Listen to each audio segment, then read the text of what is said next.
Warning, the Savage Nation contains adult language, adult content, psychological nudity. Listener discretion is advised. And now, the world's most exciting podcast, The Savage Nation, home of borders, language, culture. And here he is, New York Times best-selling author and National Radio Hall of Fame inductee, Michael Savage. They got to get it right. I mean, otherwise, this was going to happen. And ain't nothing left here, so when we start coming to the suburbs, when we come to the government center, then what y'all gonna do? You see what I'm saying? So, hey, that's just what's gonna happen, you know? To talk about what's on your mind, which is riots, thugs, and Trump's war against Twitter, I was just actually quite astonished to see the president give a press conference and talk about China and WHO and not mention the riots. I know what's going on, trust me, because I've told you what's going on. Unlike what you may think, at a certain point, all administrations take on the same form. And when they are in trouble, they need an external enemy in order to move forward. And in this case, it's China. Now, everything he said about China is true. Everything he said about WHO is true. But this is not the right time for it. I have told you that the people in the administration realize he may be in some trouble, given the bias of the media, the drift of the political world, the fact that all incumbents get blamed for a national crisis, and the COVID crisis is certainly not his, but he's going to be blamed for it as all incumbents would be blamed. And so the best thing is war with China. Even a small war, a nice small war would draw the people together. That's what I'm afraid I'm seeing here. But I don't want to talk about that. I want to talk about riots, thugs, and Trump's war against Twitter. They're very important stories. You have to understand what went on in Newark many years ago, 1967. Newark was once a beautiful middle-class city. And on July 12th, 1967, a black cab driver was beaten and arrested by two white police officers for a very minor traffic infraction in Newark's Central Ward area. And this is before social media, but the word spread, crowd gathered outside police headquarters where the injured driver, who was rumored to be dead, was being held. The so-called protesters began throwing rocks, breaking police station windows. What followed was 2 days of looting, and when the looting stopped, the killing began. New Jersey Governor Richard J. Hughes called in state troopers and the National Guard to restore order. What happened then? The violence escalated, and lives were lost. And in Newark, by the time the fighting ended on July 17th, the level of property damage was massive, and the injuries were in the hundreds. 2 weeks after the riot, President Johnson stepped in. You have to understand what happened to Newark. Newark had been a beautiful, clean, middle-class city. It never recovered. It was broken forever. I could say I hope that doesn't happen with Minneapolis. But with the large numbers of white communists from the communist universities in the area who are egging on the minorities, I don't know where this is going to end. I know Newark burned to the ground, never recovered. We know what happened during the Rodney King story. But let me back it up a bit. Why is this happening now? Well, first of all, so you don't lose where I stand on this, I want to go back to what I said when I first saw this on May 28th. In fact, I was not working. I was off, had a fill-in host. I called into the show, and here's what I tweeted. I said, just so you don't misinterpret who Michael Savage is. Cop killed black man in slow motion. You hear the poor man crying for his mother. That's what got to me. Part of me started to weep when I heard that man cry for his mother. He was dying, begging this bastard cop to stop killing him. Begging the bastard cop to stop choking him to death with his knee. He was chained to the ground with handcuffs, helpless, couldn't fight back.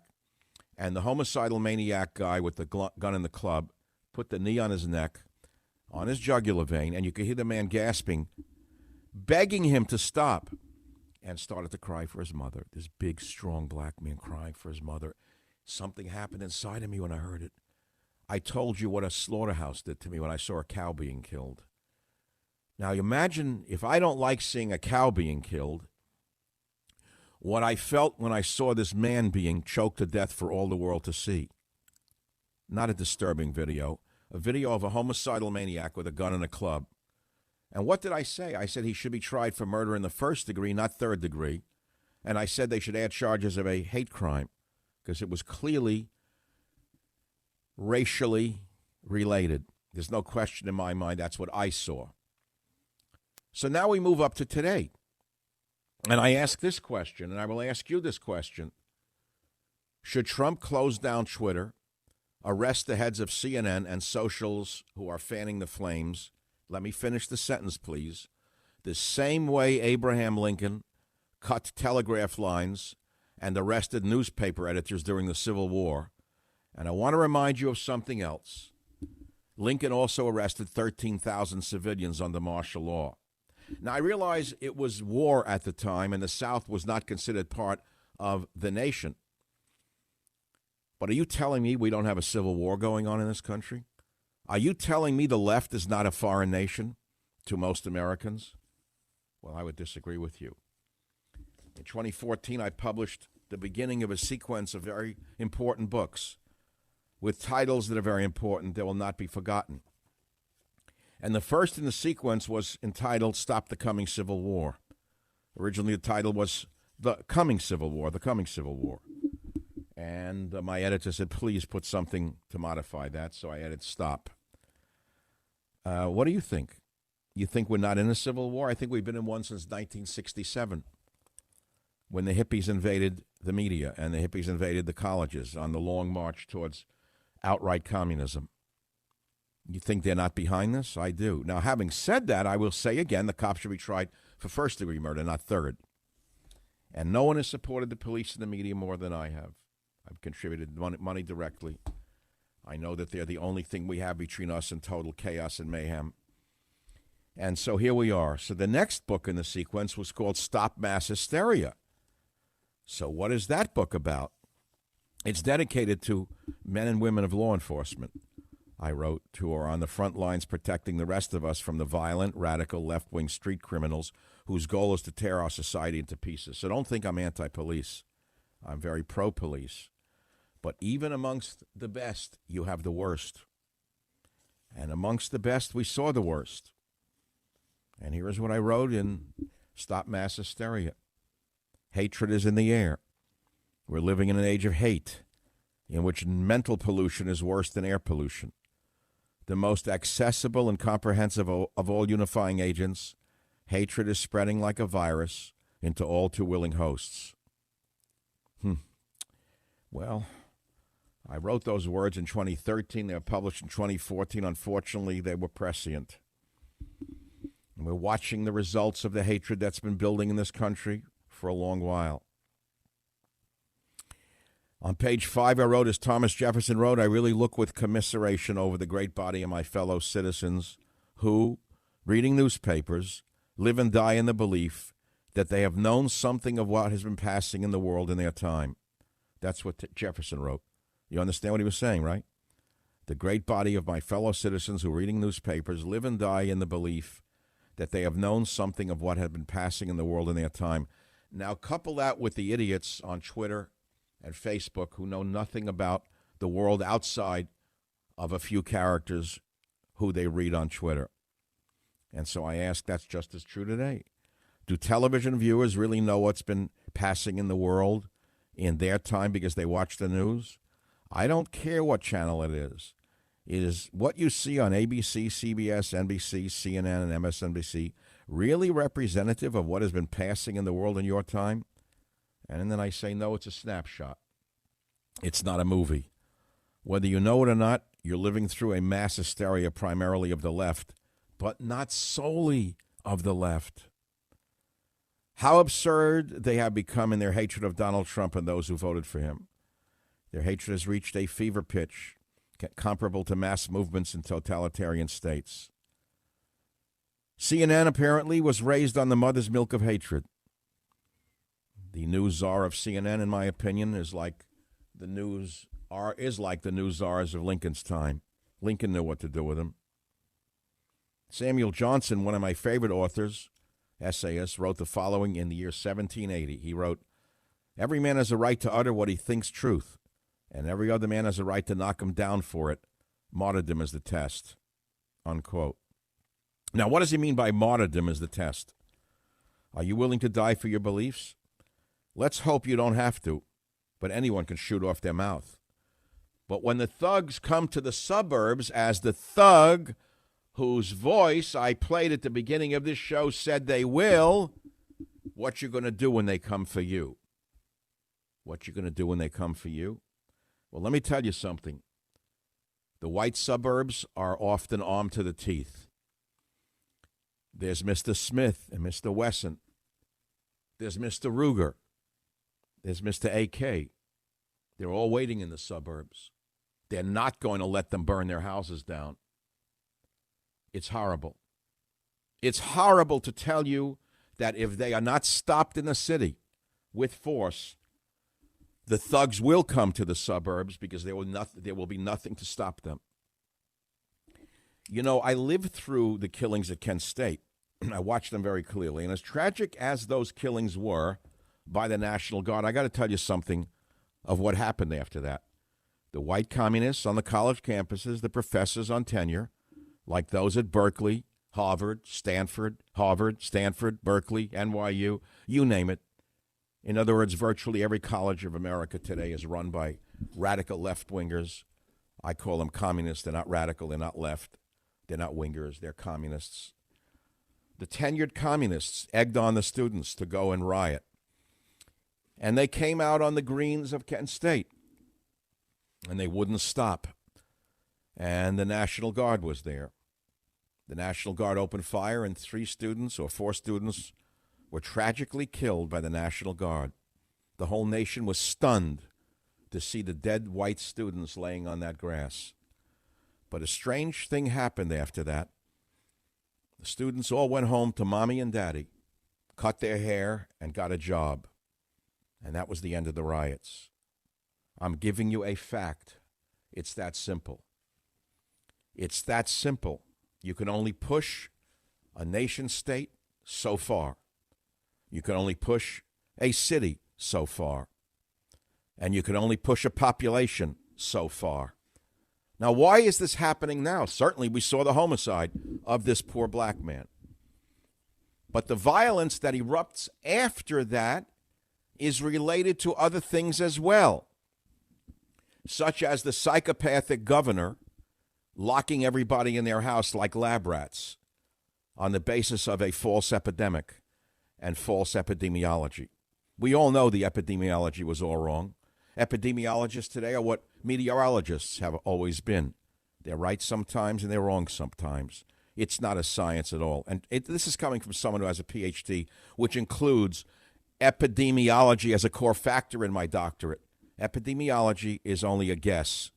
You use the best data you have, but you guess like meteorologists guess what the weather is going to be tomorrow.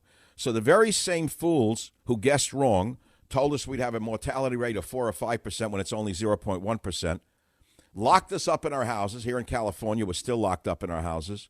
In Marin County, one dunce, some so-called health chief, has imprisoned the entire county of Marin with a very low number of deaths, almost all of them in nursing homes, destroying businesses like the Grim Reaper himself. You wonder why people are rioting? Because they've been pent up, locked up, and the key was thrown away by a bunch of petty bureaucrats. And of course, we all saw a man having the life choked out of him in real time. It's something horrible to witness. Everything in me said, the cop is a racist, homicidal maniac.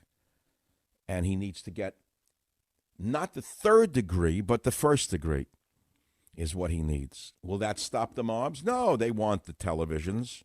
You see them running in for the baskets of goods? Like that has something to do with justice? Are you joking? You're telling me that's justice? As they're saying on MSNBC, that's justice? That's a joke. And it comes down to one line before I solicit your calls. Looting in the name of justice equals the liberal narrative. I'll be right back on The Savage Nation. So we all have learned a lot over the last few months during the epidemic. We've learned that we have total dunces running states, absolute dunces who have destroyed their own states, burnt them to the ground, having done more damage, by the way, than the rioters in Minneapolis to the economy. Think about that.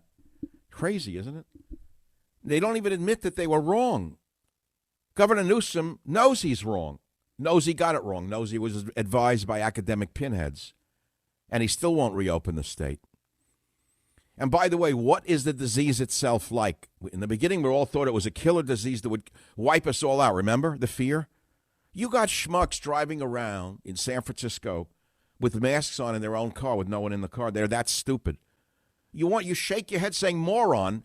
The mask is meant to prevent you from dispersing to someone else. It doesn't protect you, and you're alone in the car, idiot. You got women running with masks. I see putzes on bicycles with masks on. And now the WHO comes out and says you don't need to wear masks because they won't protect you. On top of it all, the morons are running around with the masks on. I want to go to the grocery store and buy an apple. I need a mask on. In the middle of all this insanity by these moronic governors who are stupid, just stupid. The Savage Nation. It's Savage on Demand. I feel very, very badly. It's a very shocking sight. Bill and I were talking about it before. It's one of the reasons Bill's here right now, because, as you know, we're very much involved. And I've asked the Attorney General, FBI, and the Attorney General to take a very strong look and to see what went on, because that was a very, very bad thing that I saw. I saw it last night, and I didn't like it. No, it was more than I didn't like it. It brought me almost to tears to hear the man crying for his mama as he was being choked to death. I mean, I heard that men in combat, when they're dying, will call for their mother. Strong, hard men will call for their mama when they're dying. And we hear things, but it's not real to us. But now we watch a strong man like this as he's being choked to death for the world to watch, calling for his mama. If you're not moved by that, something's wrong with you. But on the same scale, no. Minnesota mayor gives masks to the rioters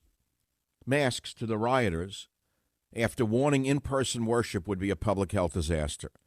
The same communist mayor, Fry, whoever this putz is, gave out masks to the rioters so they wouldn't give each other the coronavirus and didn't arrest anyone. They weren't social distancing as they were breaking windows and burning things. I noticed they were not social distancing as they were stealing television sets, sneakers, cookingware, whatever they could grab their hands on, all in the name of justice and peace. They were not social distancing, by the way.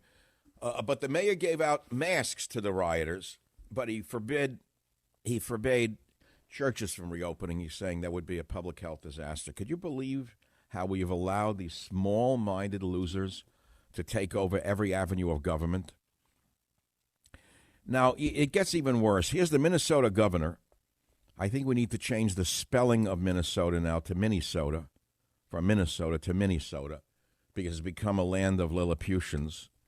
Minnesota government Tim Walz fans the flames of racism in clip 4. You've got to hear this to believe it. And I refuse to have it take away the attention of the stain that we need to be working on is what happened with those fundamental institutional racism that allows a man to be held down in broad daylight. And thank God a young person had a camera to video young person again. Because there's not a person here or listening today that wonders how many times that camera's not there. These are tough questions. These are things that have been brewing in this country for 400 years. Here we go again, a white racist trying to stir up the masses of non-white people, again reverting back to the old rubric of the slavery issue, when this has nothing to do with slavery. It has to do with a homicidal maniac with a gun and a club who should have been taken out of the police force a long time ago. And, you can blame Klobuchar for that because she failed to prosecute him. She's finished now as the VP candidate. You heard that story, right? I mean, everyone knows the news. You go to the Drudge Report, you don't have to listen to talk radio anymore. All you need is someone like me because I got a great voice and I can put it together. But you heard the story. Amy Klobuchar, who was being, she's going to run with the senile one, declined to prosecute the officer on several other occasions. And so she's gone. which brings another question up. Who is the fake candidate Biden going to pick? I mean, who are the people who are running Biden going to pick for him now? Well, if they pick, can you imagine who? This is so important a question because we know Biden won't last 3 to 6 months before they take him away in a net. He'll be gone in 6 months into a bug house. Right now, he's locked up in the basement somewhere in Delaware. So God forbid he becomes president. We're going to put him in the basement like your Uncle Murray when a date comes over? No. He'll be in the White House for a certain period of time, and then the vice president will take over the country. He'll be removed for mental or whatever, right? So whoever he picks will be president. Is it going to be this one from California, who everyone who knows her hates her? She doesn't have a friend in the entire prosecutorial division in the entire San Francisco area. Everyone knows her. Everybody knows who knows Kamala Harris has something bad to say about her. Not one person who worked with her has something good to say about her. Will he pick her because of the obvious reasons? She check the boxes. Let's see. Check the boxes on Kamala Harris. Let's see. Machiavellian, check. Kind of stupid, check. Uses race as a weapon, check. Woman, check. Person of color, check. So you check all 5 boxes, she's high on the list. But does she have a likability factor? No, 0. So who's he going to pick? I mean, who are the controllers of the Demon Party going to pick? I'm suspecting the riots are going to have Michelle Obama come out, by the way. I'm just having an intuition on it. I have no way to know if it's correct. Just as I told you last November, we were going to have something very bad happen to this country in the first quarter of 2020. I'm telling you right now, I see other things happening that are not yet worth talking about, but this is just the beginning, not the end of what's happening in this country. We have a long, hot summer. We have a demonic media that needs to be curtailed the way Lincoln curtailed the media during the Civil War before the country burns to the ground. You know, many of you are deceived about Abraham Lincoln. You think he was a nice, good, president who was very sensitive. He was one of the worst presidents in American history for his war on civil rights. I know he has his defenders amongst very thin-minded people who want to change history. But he did things you may not know what Lincoln did. Well, I think you need to know about it because Lincoln is the hero of Obama. Lincoln is the hero of the left. Lincoln is looked up to as some great man. Here's President Lincoln's executive order for the arrest and imprisonment of irresponsible newspaper reporters and editors dated May 18, 1864. On May 18, 1864, your hero, President Abe Lincoln, issued an executive order commanding Major General John A. Dix to arrest and imprison the editors, proprietors, and publishers of the New York World and New York Journal of Commerce newspapers for printing false stories, giving comfort to the enemies of the U.S. Sounds like fake news, doesn't it? Major General John A. Dix, commander in New York, said, whereas there's been, this is what the president said. This is your hero, Lincoln. Lincoln, whereas there's been wickedly and traitorously printed and published this morning in the New York World and New York Journal of Commerce newspapers, printed and published in the city of New York, a false and spurious proclamation purporting to be signed by the president, blah, blah, blah, blah, blah. He wants them arrested so they can be brought to trial before a military commission for their offense. You'll also take possession by military force of the printing establishments of, I almost said Twitter and Facebook, of the New York World and Journal of Commerce and CNN, and hold the same until further orders and prohibit any further publication they're from. Well, we're not at war, but Trump has the power to shut these places down. The FCC could close them down for violating yelling fire in a crowded theater. Look, I'm a broadcaster for 26 years. I know the rules. And they have yelled fire in a crowded theater for so long they don't even know what fire feels like anymore. But what else did your hero Abraham Lincoln do? What did he do? He suspended the writ of habeas corpus in the first year of the Civil War, responding to what? Riots and local militia actions in the border states by allowing the indefinite detention of disloyal persons without trial. That's the suspension of habeas corpus. And, Lincoln, again, hero of the left, suspended habeas corpus. You have to understand it's happened before. It could happen again. You can push people. Okay, I'll give you a Lincoln statement. My dad, a little boy, Bronx, told you the story. My father was an immigrant, but he knew a lot. And he told me about Lincoln, who said you can fool some of the people some of the time, you can fool some of the people all of the time, but you can't fool all of the people all of the time. My father liked that because he was very cynical, being from Russia, being an immigrant. He didn't trust politicians. He didn't trust any authority. And I guess I picked that up, and it's never failed me as being correct. The Bible even warns you never to trust politicians. Did you know the Bible warns you that? Or some teaching warns you not to trust politicians because they're only men, and only God is eternal. So don't put your faith in a politician, we are warned by religious teachings, because they will always fail you. So what else did he do? Lincoln ignored a Supreme Court justice's decision overturning his order. So are you listening to what I'm saying? Please listen to me. Lincoln, who was promoted by a very, very small-minded man in the media who knows nothing but pretends he knows something, Lincoln suspended the writ of habeas corpus during the Civil War. Lincoln was told by the Supreme Court to overturn, your order is overturned. He ignored the Supreme Court justice's decision. In fact, he added new restrictions, which imposed martial law in some volatile border areas and curbed freedom of speech in the press to expand throughout the northern states. Here's another kicker for those of you who don't know who you're listening to. More than 13,000 civilians were arrested under martial law during the war throughout the Union. See, I didn't know this as a kid. I didn't know this. I mean, I know that ABC, CBS, NBC are totally owned by the radical left. I know Twitter is controlled by a psychopath who edits and modifies everything on my Twitter feed. And he has a bunch of minions who are not even American citizens, who hate conservatives, me, everyone else on the right side of things, modified by these psychopathic, pathological individuals. They say, well, they have a right to do it. No, they don't have a right to do it. They're a public utility at this point. They're a public utility. They have no competition, and they can be controlled by the FCC, and they should be by the president. Now, what do you think of this one?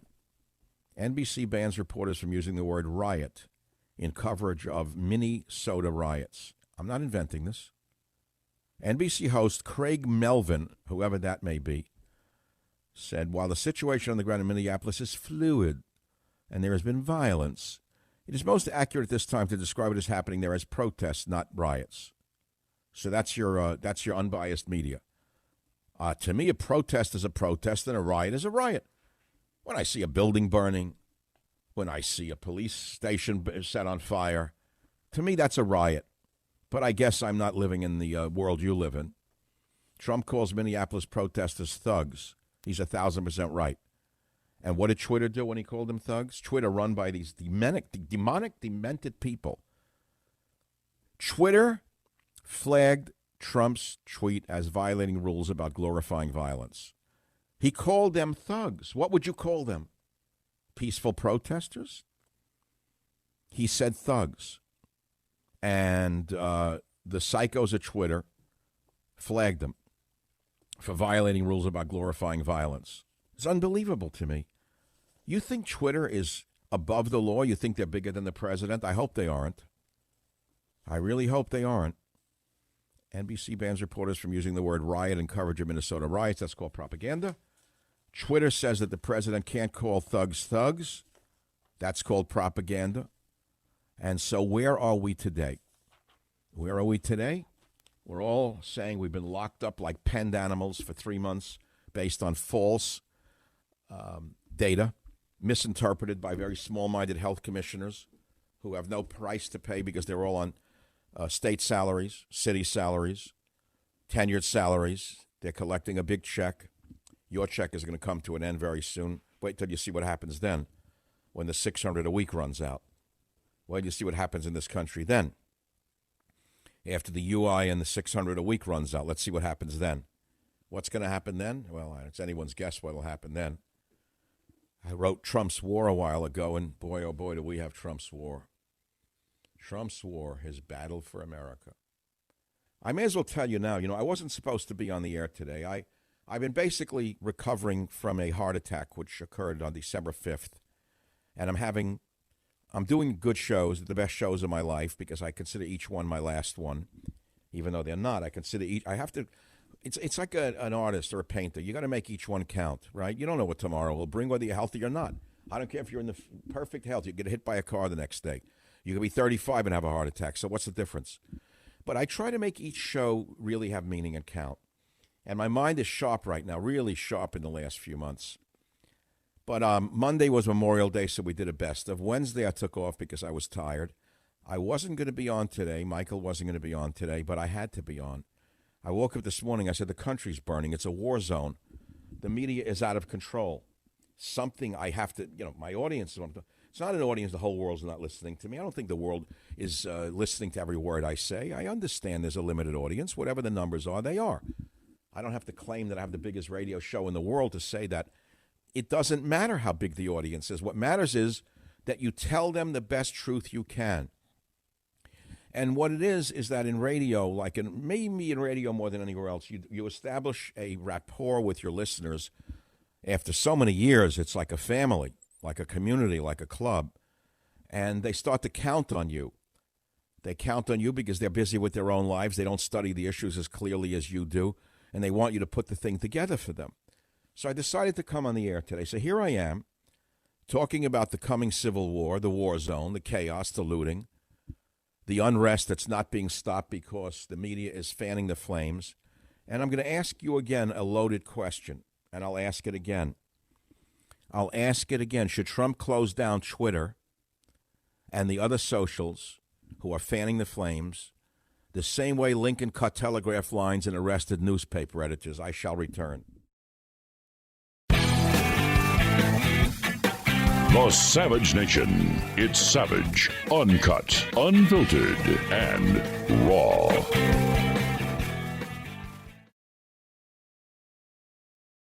Riots, thugs, and Trump's war against Twitter. The entire show will be on my podcast an hour after the second hour is completed. I want to quickly play something that you've not heard yet. Here's the man who was killed, actually speaking out before he was killed, against the black youth shooting each other before his murder. He was a peacemaker. By the way, you know what his crime was? Passing a counterfeit $20 bill. Now, do you know how many of you pass $20 counterfeit bills without knowing it? So he goes in the store, he buys something. The clerk holds it up and calls the cops. The next thing, he's choked to death by the cop. Listen to this, please. Okay, our young generation is clearly lost, man. Clearly lost, man. Like, I don't even know what to say no more, man. Like, you youngsters just going around, just busting guns in crowds, kids getting killed, and it's clearly the generation after us, man, that's so lost, man. Hey, man, come on home, man. One day it's going to be you and God. You going up or you going down. That is the man who was killed by the homicidal maniac cop. And by the way, the other cops stood there watching. Did you see it or not? Did you hear the man calling for his mama as he was dying? Home of borders, language, culture, the Savage Nation. The choices that Twitter makes when it chooses to suppress, edit, blacklist, shadow, ban, are editorial decisions, pure and simple. They're editorial decisions. In those moments, Twitter ceases to be a neutral public platform and they become an editor with a viewpoint. And I think we can say that about others also, whether you're looking at Google, whether you're looking at Facebook, and perhaps others. One egregious example is when they try to silence views that they disagree with by selectively applying a fact check. Right. What they choose to fact check and what they choose to ignore or even promote is nothing more than a political activism group or political activism, and it's inappropriate. Well, that's one argument that the president's making. It's not the best argument for controlling Twitter and Facebook and the others. The best argument is that they have become public utilities, and as such, they should be regulated as public utilities by the U.S. government. Radio stations are regulated as public utilities. TV stations are regulated as public utilities. And the czars of the media, Twitter, Facebook, Google, etc., get away with murder. They not only don't pay their taxes, incidentally, which is a double outrage, but now they're acting as if they are above the law itself, and they are not. And that's why I think Trump is starting to crack down. He needs to do more than talk about it, though. That's the problem. Mr. Trump, President Trump, is very good at raising issues, but the follow-through is another story. That's all. Now, we are here because, well, I'm here because of what happened to this poor guy who was choked to death while he was helplessly laying on the ground, chained to the ground in handcuffs, couldn't move, couldn't fight back. He was already constrained. He wasn't resisting arrest. It's all nonsense to say a thing like that. And the cop chokes the life out of him with a knee to his neck. Now, and I don't care if you're an officer of the law. I came on the radio first and said this was clearly homicide and that the cop should be tried for first-degree murder. I was told by my attorney, Dan Horowitz, he would not be tried first, but third, according to the law. Most police chiefs in America have come out supporting that exact position, that they're as outraged as I am, as any human being would be watching another man's, seeing a life being choked out of another man in front of your eyes. It's like watching a snuff film. This is not a movie. This is a living man. Now, that's one side of it. Now, the riots are another. The riots, what? They're stealing a television set of sneakers because of this? Are you joking? And who's egging them on? Who's egging them on? The media. Who else? Who else? Those who say that the rioters are not rioting, but they're protesting. Who else is egging them on? Everyone else who's enabling them. Everyone else is enabling them. So this has to stop. We need a crackdown. We need law and order. Before this cancer spreads outside of the cities and they come into the suburbs and get shot to death by the heavily armed people who are not going to let them do this to their houses. There will be a war in this country. If you let those thugs go into the suburbs, they're going to be shot to death is what's going to happen. You think that the suburbanites going to roll over to them? Maybe some will because they're not armed. But a lot of suburbanites are armed to the teeth, including liberals. And they're not going to let thugs burn their houses down or rape their wives or steal their possessions. There will be open civil war in this country if they're not constrained in the cities right now. So it's time for a very tough set of actions. You're not going to get it from Mayor Frey or Free, Mr. Freeman. Yeah, right. Minneapolis Mayor Jacob Free. How have so many liberals infested our cities and states? How? Through illegal aliens. Why do you think that they don't want voter ID? Minneapolis. Who lives in Minneapolis? Used to be a beautiful, beautiful, clean, orderly, very liberal city, by the way. Clean, orderly, peaceful, safe. Then what happened? Do I have to spell it out for you? I don't have to spell it out for you in chapter and verse. You could be clean, orderly, liberal, and then something happens. The progressives come in and destroy your city. And now it's a sanctuary city. Then they bring in the Somalis, like that prize they have there, that Congress thing. That Somalis came in, you hear? They didn't have it good enough in Minneapolis. They wanted to go back to their homeland? No, they don't want to go back there. And who do they elect as mayor? Jacob Frey, Mr. Frey, the weakling. My friends, we are at a time of grave danger in this nation. And the only thing that's going to stop this is not weakness but strength. That's simple. We all know how it has to play out. You think these thugs are afraid of words? They're not afraid of words. I love the punks running around with the phone in their hand, waving it in the face of the police or the National Guard, like the phone is as powerful as the rifle that the guy is holding. Every moron with a phone already is waving the phone in the cop's face, trying to provoke him to say something. I know what the cop wants to do. The cop wants to take the phone and shove it where the sun doesn't shine, but he can't do that. The cop wants to smack the hand with the billy club, break the guy's hand and knock the phone to the ground and step on it. But we're not living in the 1950s New York that I grew up in, where the rule of law was the rule of law. I grew up at a time when the cops were the law. We were afraid of them. That's why your mother could walk to the corner at midnight to buy a bread, because there was a rule of law. There was a rule of law. It's that simple. Everyone was afraid of the police. They were not dolls. They weren't nice people. They were the toughest guys who went into police, and they weren't criminals. They were the tough guys who became the what do you want to call them, the sheepdogs that protected us from the wolves. So now you have the wolves in the streets who are burning the city to the ground and looting at will, threatening to come to the suburbs. And what's the answer to tell the wolves? Come on out. We'll welcome you with a welcome wagon. We'll give you free stuff. You got to unleash the sheepdogs. You got to unleash the wolfhounds. And the wolfhounds have to go out there and stop the wolves before they devastate the entire state. Not only there, in Ohio, they got into the city hall, burnt it to the ground.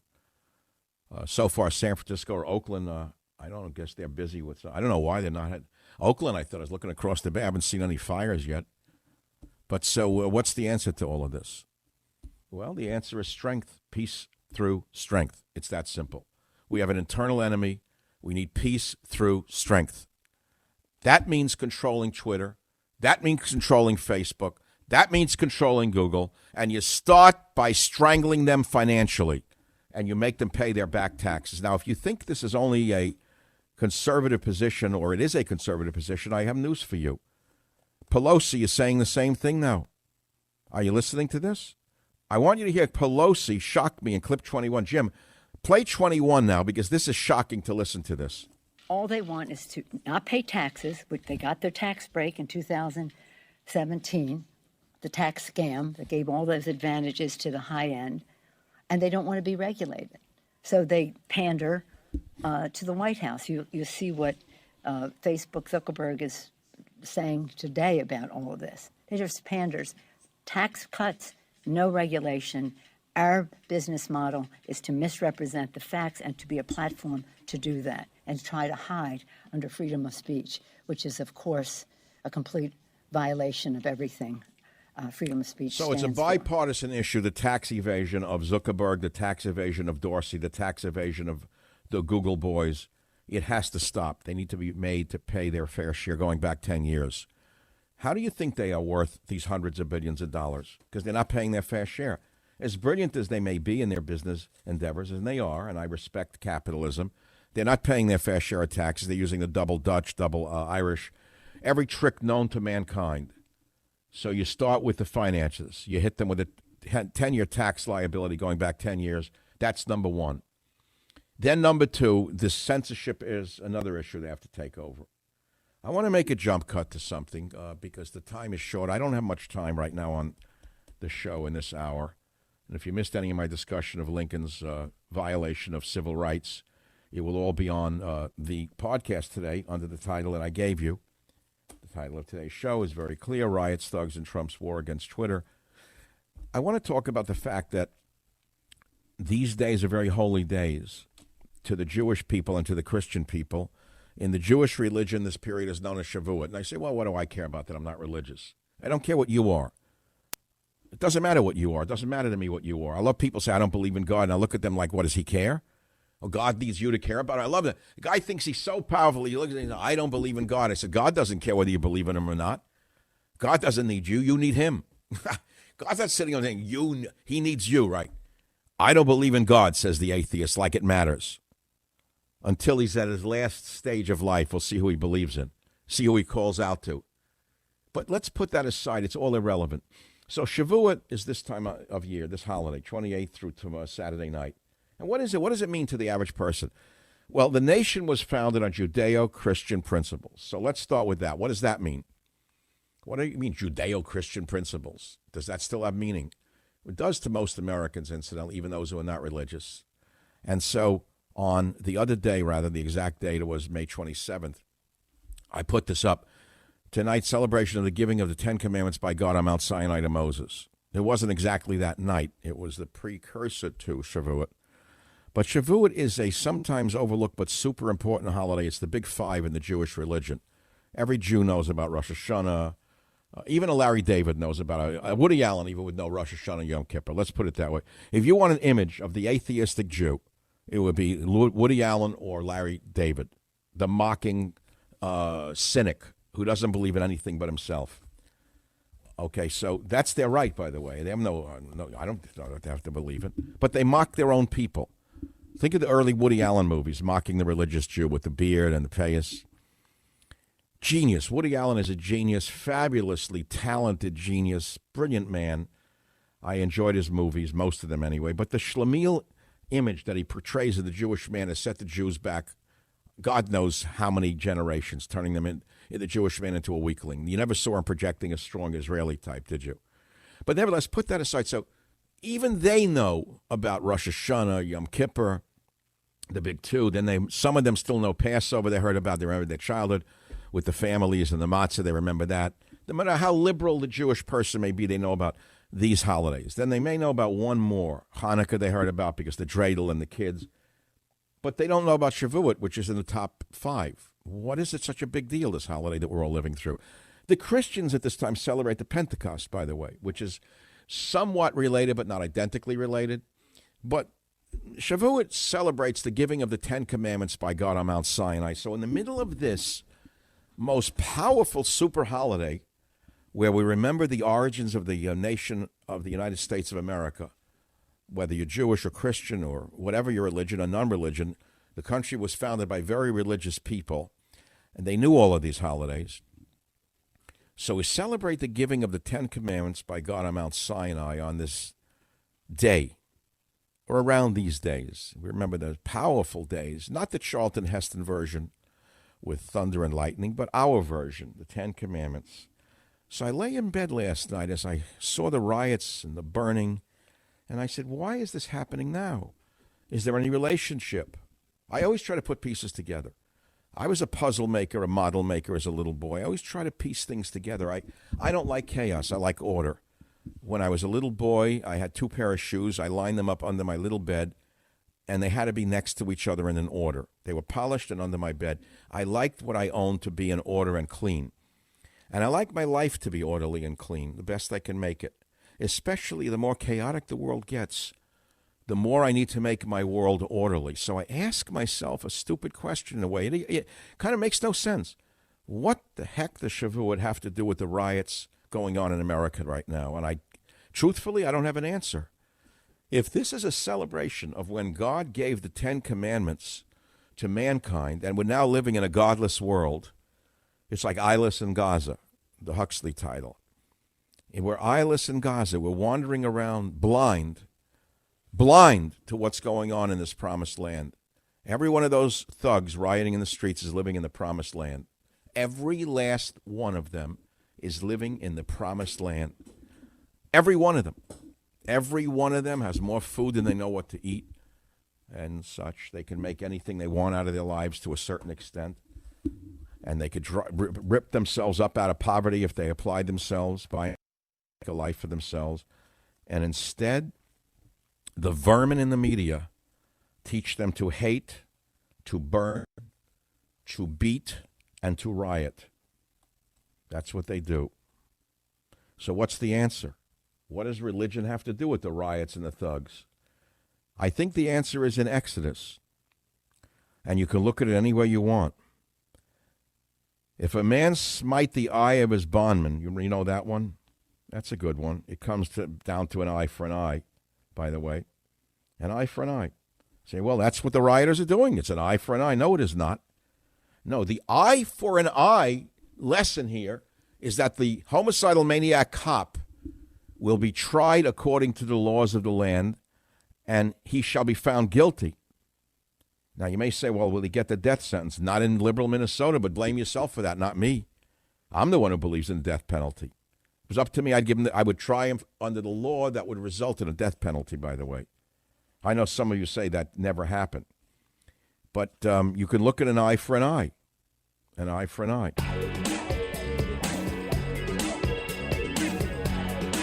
Michael Savage, a host like no other. Not again. Not one more killing. And I'm reflecting on all of the killings of young black men in particular, but of course black women too, at the hands of the police. All right, let's stop right here. So here she is, a supremacist of her own making, Maxine Waters, a con artist. When she was on the banking with the finance committee, her and her husband, she was on the finance committee, took a loan for a minority-owned bank. If I recall correctly, it was for around $11 to $12 million from the federal government. It was never repaid. So she is one of those now deflecting her own sins upon the police, is what she's doing, and upon America, white America. No, but politicians in general are not to be trusted. She's not alone in that. Here's Governor Meatball, who you know is Cuomo, who is actually a man who never held a job. His only job was working for his dad's campaign. He's never done anything but work in politics. At least his brother Frito is in the media. He works for a living. This one never held a job. Now, he's not that smart. Clever, yes. Dangerous, yes. Eerie, yes. He's now signing an executive order authorizing private business to deny entry to those who do not wear masks. Michael Savage to Governor Cuomo, I'm sending you a smoke signal. The masks do not work. Listen to the stupidity of Governor Cuomo in 27. The masks work. They Wrong. work. WHO says they don't work. Culturalize the masks. We Here have you to go. customize the masks. You hear the words that they come up with, talking to the liberal scum in the universities who talk to them, given these words? Culturalize the masks. Why don't you go to Damascus and put on a mask? This is stupid. WHO gave an order saying masks don't work, don't wear them. They can make you sicker. Governor Cuomo, wake up. You're stuck in April. This is now June. We're almost June. And the knowledge base that you are reflecting is wrong. No, the masks don't work. You're going to imprison New Yorkers to wear those stupid masks? I see them here in the Marin County area, the morons. They drive around in their own car wearing a mask, breathing in their own poison. You see the idiots running. I see women running with a mask on.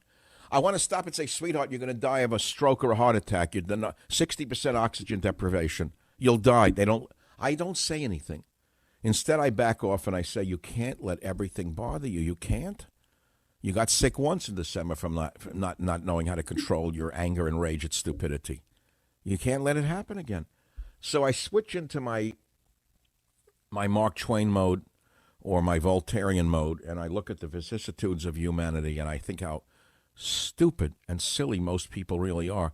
But in this case, how dangerous this is when you see entire populations of fools panicked by mass hysteria into doing things that are counterintuitive and frankly harmful to their health, wearing a mask while running, wearing a mask while driving in their own car.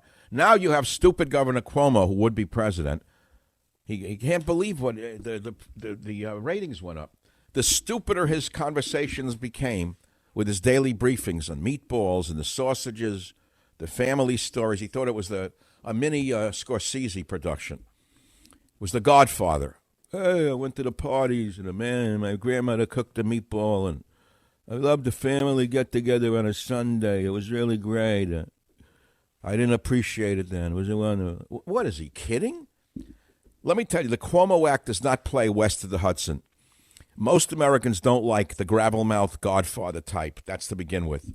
You know, it's not a Scorsese movie, The Painter, the house painter.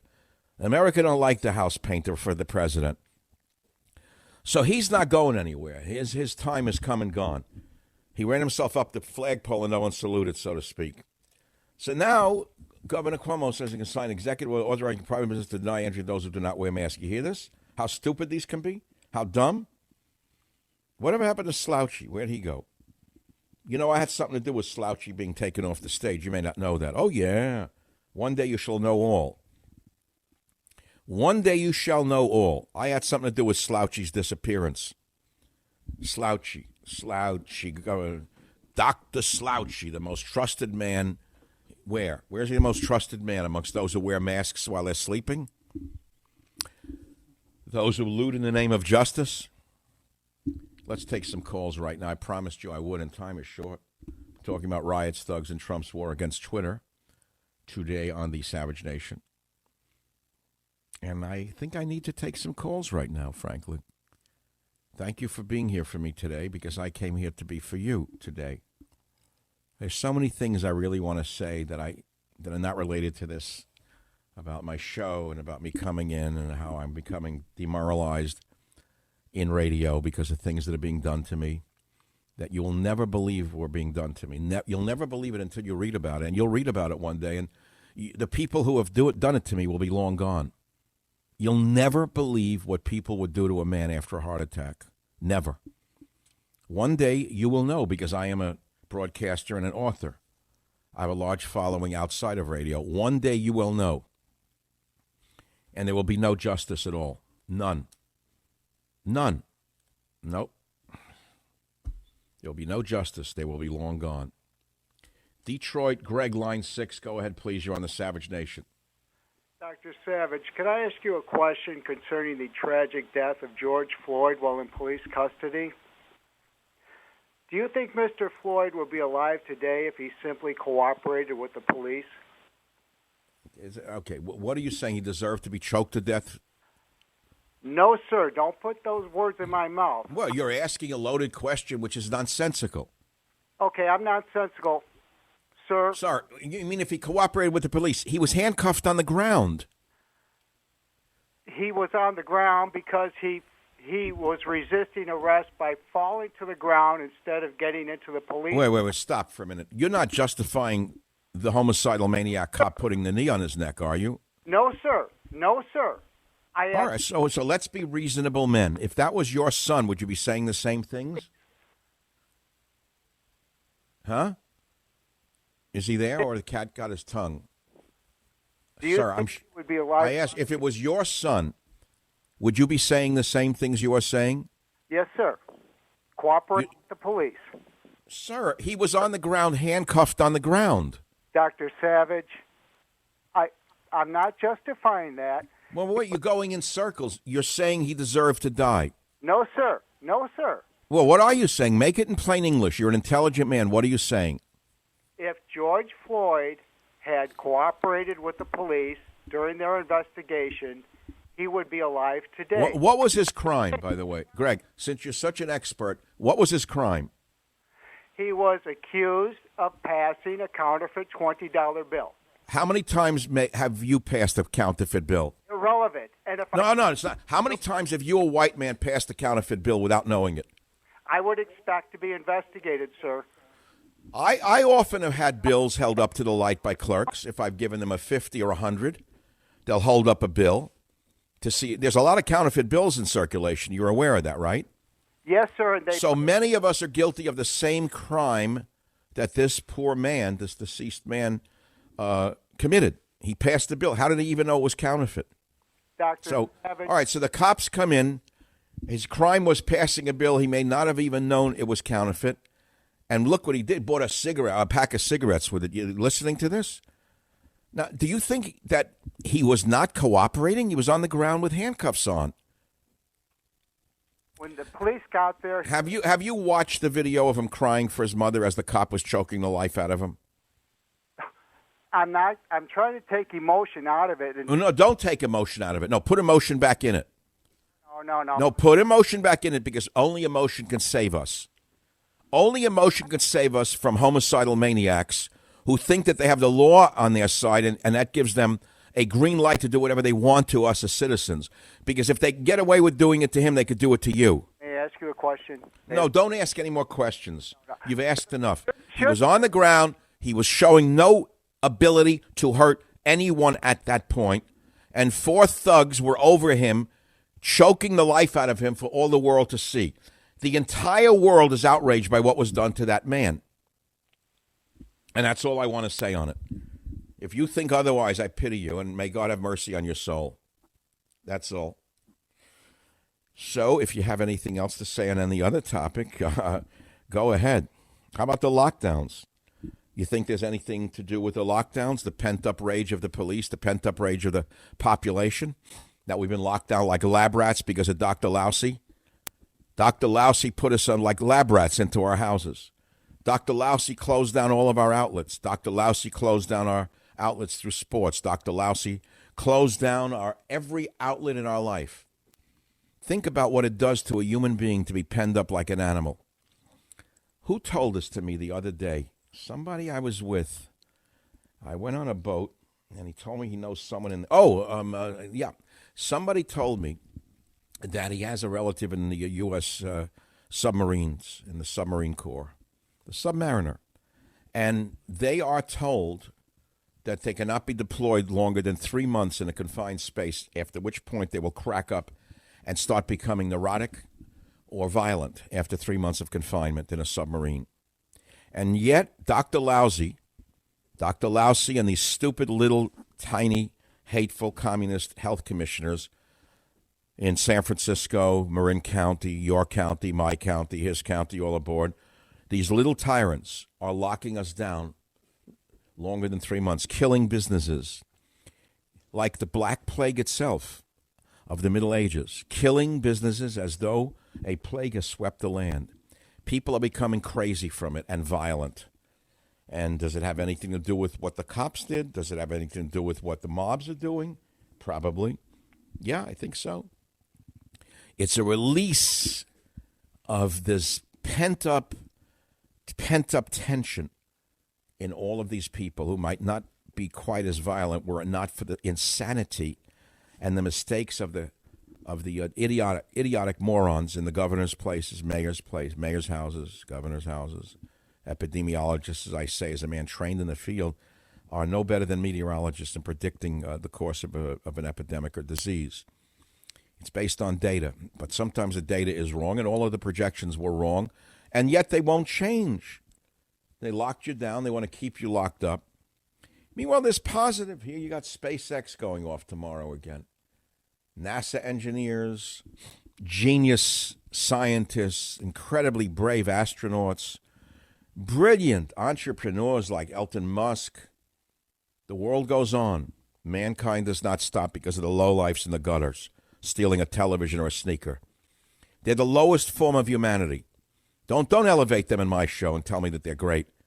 The rioters are the lowest form of humanity. It doesn't matter what their race is. I don't care if they're white or black. It doesn't matter to me. They are the representative of the lowest form of humanity. Lowest form. The reason we have a society of laws is because when a thing like this happens, the cop or cops will be tried in a court of law. And hopefully justice will prevail, and we will see what happens at the end of the road. But the rioters are the lowest form of humanity. They're not the engineers. They're not the NASA engineers. They're not the astronauts. They're not the scientists who are going to put that launch up in the air tomorrow. They're not Elon Musk. You see what happened a couple of weeks ago when he said, reopen my factory down here in Fresno? What that moron pinheaded health commissioner said to him? He said, open my damn factory. I need to get my people back to work building Teslas. Did you hear what that mini-brain, stupid communist moron, sub-moron health commissioner said to him? Some nobody idiot appointed by the governor or whoever put her in there? An idiot, a dummy with a master's of public health, a meaningless degree by and large. Meaningless. All failed doctors. Anyone at MPH wanted to really be a doctor. Watch out for those who wear the Captain Kangaroo suits in the CDC. CDC, by the way, is here known from there forward on the Savage Nation, and I've said this before, as the Centers for Democrat Control. I said it first. I'll say it over and over again. CDC, Centers for Democrat Control. Boy, does it have more meaning now than ever. Does it? Oh, boy, does it have more meaning. Centers for Democrat Control. It's kind of good. I have a way with words, which is why I'm in radio, why I write books. But you know, it takes a toll on a person. It takes a huge toll to do this. It's not that much fun to do this day in and day out in times like this. The worst period in my life as a radio host, I got to do this quickly, was when Clinton illegally bombed Serbia. Those are the worst days of my radio life, when I watched him killing innocent civilians in the name of whatever he made it up to be, when it was really stealing an oil pipeline to run through Kosovo to steal the land from the Serbs. He bombed Belgrade, which had not been bombed since the Nazis bombed in World War II. Clinton and Albright committed war crimes. They bombed every bridge on the Danube River. They blew up every bridge on the Danube River. They bombed schools. They bombed hospitals. They bombed trains. They stole our Air Force and painted NATO markings on them. Madeleine Albright and that moron who worked for her, Jamie, whatever his name was, married to that other one in the media, they cheered on the bombing and the killing and the mayhem. Those are the worst days of my life in radio until now. These are now the hardest days of my life in radio, to talk about a disease and death and dying and lockdowns every day with no chance for lyricism, no chance for poetry, no chance for science, no chance for art, no chance for the higher powers of the human mind, nothing but lowness, low and lower, low and lower. That's how it's been ever since the lockdown based upon false science and communist health commissioners. The Westwood One Podcast Network.